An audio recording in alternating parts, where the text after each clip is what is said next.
আসসালামু আলাইকুম। আমি ডাক্তার নূর হোসেন শাকিল, গণস্বাস্থ্য সমাজভিত্তিক মেডিকেল কলেজ 19তম ব্যাচ। আজকে আমি এক্স-রে নিয়ে আলোচনা করব। ইতিমধ্যে আমাদের 18 ব্যাচের ডাক্তার রুবেল ভাই এক্স-রে নিয়ে দু একটা পোজ দিয়েছে, ভাইয়া অনেক সুন্দর আলোচনা করেছে। তো আমি আজকে শুধু ফাইনাল প্রফের আলোকে যেভাবে এক্স-রেগুলো ধরা হয়, এক্স-রে ফিল্ম অর্থাৎ এক্স-রে তো খুবই ইম্পর্টেন্ট। আমাদের ভাইভা বোর্ডে প্রথমে এক্স-রে দিয়ে শুরু হয়, তারপর অস্পিতেও এক্স-রে দেওয়া হয়। তো আমরা ওই ফাইনাল প্রফের আলোকে এক্স-রে নিয়ে আমরা আলোচনা করব। আমরা প্রথমে যে বিষয়গুলো নিয়ে আলোচনা করবো এক্স-রের মধ্যে, অর্থাৎ কিভাবে একটা এক্স-রে রিড করতে হয়, প্লুরাল ইফেকশন, কনসোলিডেশন, নিউমোথোরাক্স, হাইড্রোনিউমোথোরাক্স, টিউবারকুলোসিস, কার্ডিওমেগালি, এই এক্স-রেগুলো নিয়ে একটু শর্টে আলোচনা করব। অর্থাৎ প্রথমে আমরা কিভাবে একটা এক্স-রে নর্মালি রিড করব। এই ছবিটা আসলে উইকিপিডিয়া থেকে নেওয়া, তো আর এখানে কিছু নোট করা আছে। আমাদের ব্যাচে ডাক্তার আলামিন খান 19তম ব্যাচে সে নোটটা করেছিল, তো এখান থেকে নেওয়া। প্রথমে আমরা এক্স-রে নর্মাল এক্স-রে রিড করার জন্য প্রথমে আমরা এয়ারওয়ে দেখব। অর্থাৎ একটা এক্স-রে রিড করার সময় আমরা প্রথমে এয়ারওয়েটা দেখব যে তার এয়ারওয়েটা ঠিক আছে কিনা, ট্রাকিয়াটা কোন পজিশনে আছে। তারপরে সেকেন্ড আমরা অর্থাৎ এটা মনে রাখার কৌশল হচ্ছে ABCD দিয়ে আমরা মনে রাখবো, অর্থাৎ এয়ারওয়ে। তারপর হচ্ছে বি দেওয়া হচ্ছে বোন, অর্থাৎ এখানে যে রিবসগুলো আছে রিবসগুলো ঠিক আছে কিনা, রিবসগুলো কি কোনো ফ্র্যাকচার আছে বা ফ্র্যাকচার নাই সেভাবে বর্ণনা করবো। No bony abnormality, trachea centrally placed. Cardiac অর্থাৎ কার্ডিয়াকের পজিশনটা, কার্ডিয়াকের ডায়ামিটারটা কেমন আছে, transverse diameter of the heart এটা নর্মাল, এটা হচ্ছে নর্মাল। আর এখানে হচ্ছে ডায়াফ্রাম, অর্থাৎ ডায়াফ্রামটা দেখবো ডায়াফ্রামটা কি অবস্থা আছে, both Jones of the diaphragm, এই যে transverse diameter of the heart এটা নর্মাল আছে। আর তারপর হচ্ছে ডায়াফ্রাম, এই যে ডায়াফ্রামটা নর্মাল আছে কিনা এটা দেখবো টি দিয়ে। তারপর হচ্ছে এখানে দিয়ে দেখেন, দিয়ে হচ্ছে ইফিউশন, অর্থাৎ কোনো ইফিউশন আছে কিনা সেটা দেখবো।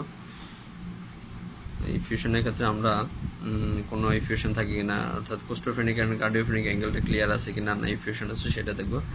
এখন আমরা কোস্টোফেনিক কার্ডিওফেনিক অ্যাঙ্গেল বলতে আমরা কি বুঝি, অর্থাৎ কোস্টাল মানে হচ্ছে রিপস, অর্থাৎ আমরা এই অ্যাঙ্গেলটার কোস্টোফেনিক অ্যাঙ্গেল বলি।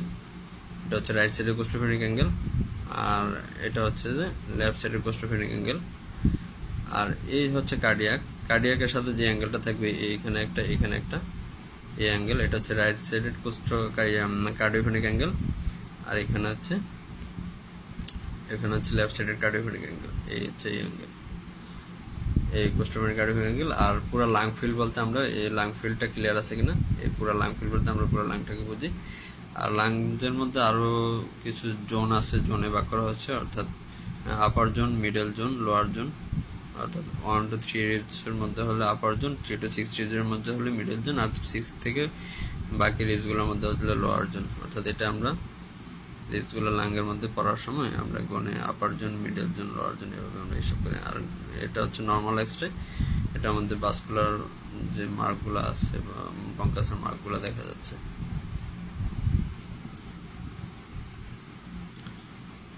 এটা হচ্ছে যে এবিএম আব্দুল্লাহ স্যারের বই থেকে নেওয়া এই ছবিটা, এক্স-রে রিডের জন্য খুব ভালো।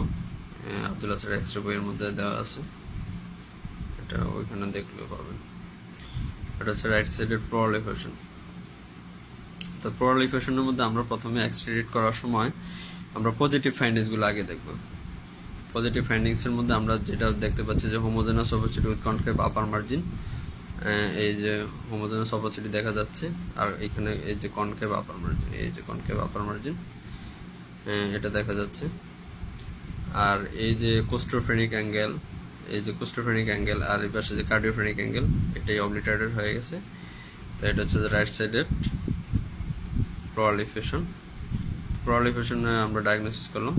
আর এখানে প্লুরাল ইফেকশনের কজগুলো কি আছে, এক্সিকিউটিভ কজ, ট্রানজিটিভ কজ কি আছে, ক্লিনিক্যাল ফিচার, কিভাবে আমরা ট্রিটমেন্ট ম্যানেজমেন্ট করব সেটা হচ্ছে করে থাকি। এখানে আমরা যে স্লাইডটা দেখতে পাচ্ছি, অর্থাৎ বাইলেটারাল প্লুরাল ইফেকশন দেখা যাচ্ছে, এখানে নিচে ইফেকশন দেখা যাচ্ছে, এপাশে ইফেকশন দেখা যাচ্ছে, লেফট সাইডে এবং রাইট সাইডে ইফেকশন দেখা যাচ্ছে। কোস্টোফেনিক কার্ডিওফেনিক অ্যাঙ্গেলটা অবলিটারেটেড হয়ে আছে। এটা এই এক্স-রে ফিল্মটা আমাদের ডিপার্টমেন্ট থেকেই নেওয়া। এখানে হচ্ছে কনসলিডেশনের স্লাইড। কনসলিডেশনের ক্ষেত্রে আমরা ঠিক সেম আগের মতোই পজিটিভ ফাইন্ডিংসটা আগে বলবো, অর্থাৎ homogenous opacity in the right mid zones of the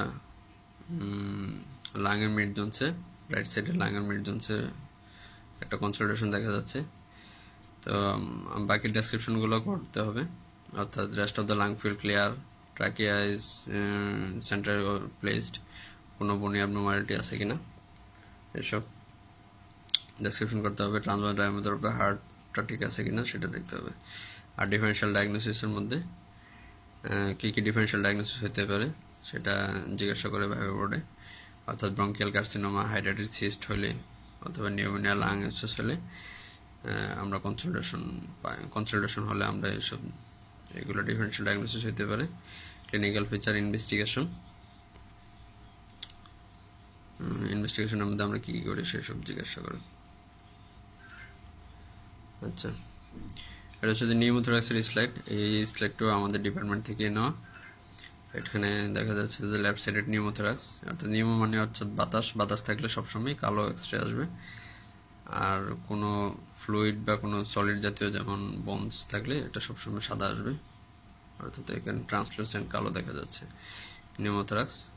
এখানে আমরা ডেসক্রিপশনের মধ্যে বলবো যে increase translucency with collapsed lung margin, এটা হচ্ছে লেফট সাইডে দেখা যাচ্ছে যে ট্রান্সলুসেন্ট অর্থাৎ কালো হয়ে আছে, এখানে একটু লাং মার্জিনটা একটু কোলাপসড মনে হচ্ছে। এটা হচ্ছে লেফট সাইডের নিউমোথোরাক্স ডায়াগনোসিসে বলবো। আর এখানে নিউমোথোরাক্সের ডেফিনেশন কি, কজ কি কি কজ আছে, সেকেন্ডারি প্রাইমারি কজ, এবং কিভাবে ট্রিটমেন্ট করব, এই সবগুলোই ভাইবা বোর্ডে জিজ্ঞাসা করে।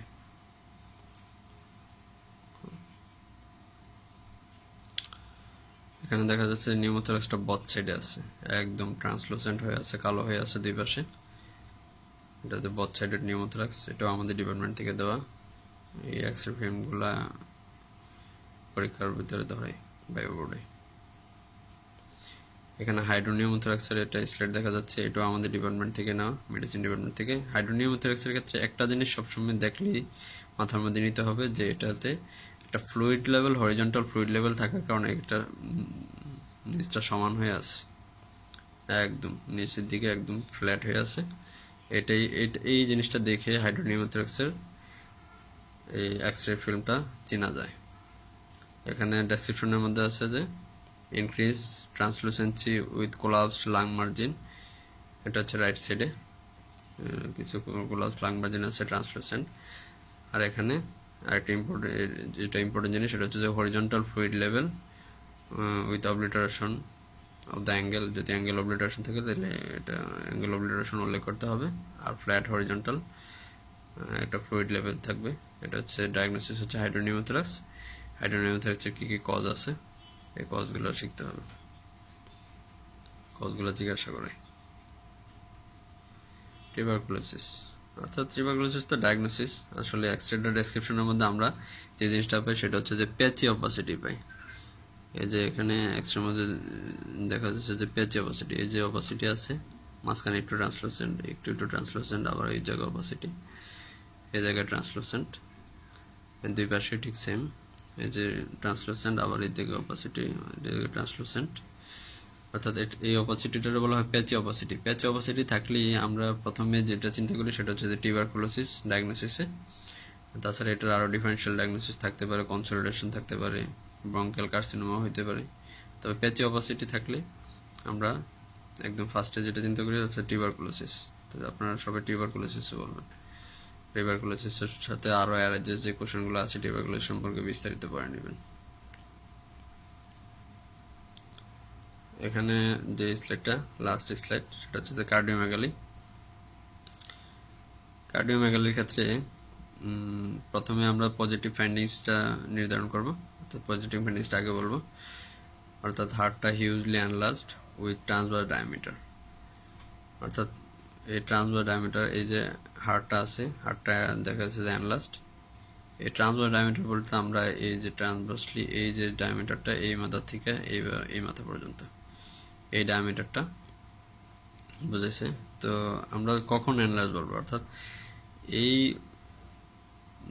এই থোরাক্সের দুইটা আমরা যদি মাঝামাঝি ভাগ করি, এই মাঝামাঝি ভাগের যে এক পাশের ডায়ামিটারটা এই ডায়ামিটার থেকে যদি কার্ডিয়াকের ট্রান্সভার ডায়ামিটারটা যদি বড় হয়ে যায় তাহলে আমরা বলবো যে কার্ডিওমেগালি। তো আমরা এটা পরীক্ষা হলে আমরা এই ট্রান্সভার ডায়ামিটারটা মেজার করতে দেয়। তো আমরা তাহলে পেন্সিল দিবে স্যার, এনামল স্যার এই জিনিসটা ধরে। পরীক্ষার সময় আমরা মাপার ক্ষেত্রে একটা ভালো উপায় হচ্ছে যে আমরা পেন্সিল দিয়ে এইভাবে পরে আমরা মাপবো। মাপার পরে আমরা যে কোনো এক পাশে এটা সেট করবো, সেট করে তখন স্যারকে বলতে হবে যে স্যার এটা এইভাবে এই মাঝের থেকে এই অর্ধেকের থেকে এটা ডায়ামিটারটা বড় আছে, এই কারণে এটা কার্ডিওমেগালি। এইভাবে স্যারকে বুঝিয়ে দিতে হবে যে এতটুক এটা অ্যানালার্জ হয়েছে। অর্থাৎ এই কার্ডিওমেগালি কেন বললাম, এটা ট্রান্সভার ডায়ামিটারটা বেশি আছে, অর্ধেকের থেকেও বেশি, এই কারণে এটা কার্ডিওমেগালি। তো এই ছবিটা আসলে উইকিপিডিয়া থেকে কালেক্ট করা, আমাদের ডিপার্টমেন্টও এরকম ছবি থাকতে পারে। আর এটা অর্ধেকের থেকে বেশি আছে, অথবা এটা ডায়ামিটারটা এইভাবে মাপা যায়, এইভাবে মাঝখান থেকে ধরে অর্ধেকটা নিলাম, আবার এই পাশে মাঝখান থেকে ধরে অর্ধেকটা নিলাম, এভাবে নিয়ে দুইটা একসাথে করে তারপরে যে কোনো এক পাশে সেট করতে হবে। তবে আমি যেটা সাজেস্ট করি, এভাবে কোনো ঝামেলা কম, এভাবে মাপাই বেটার। এভাবে মাপে যে কোনো এক পাশে সেট করতে হবে, অথবা এক পাশে সেট করতে হবে, এভাবে মাপলে ভালো। তো এই হচ্ছে কার্ডিওমেগালি। কার্ডিওমেগালির জন্য কী কী কজ আছে কার্ডিওমেগালি এবং কী কী ইনভেস্টিগেশন দেওয়া যেতে পারে, এইসব কিছুই শিখতে হবে। তো এই হলো আজকে এক্স-রে সম্বন্ধে আলোচনা। সবাইকে অনেক ধন্যবাদ, সবাই ভালো থাকবেন। এক্স-রে খুবই গুরুত্বপূর্ণ ফাইনাল প্রফের জন্য।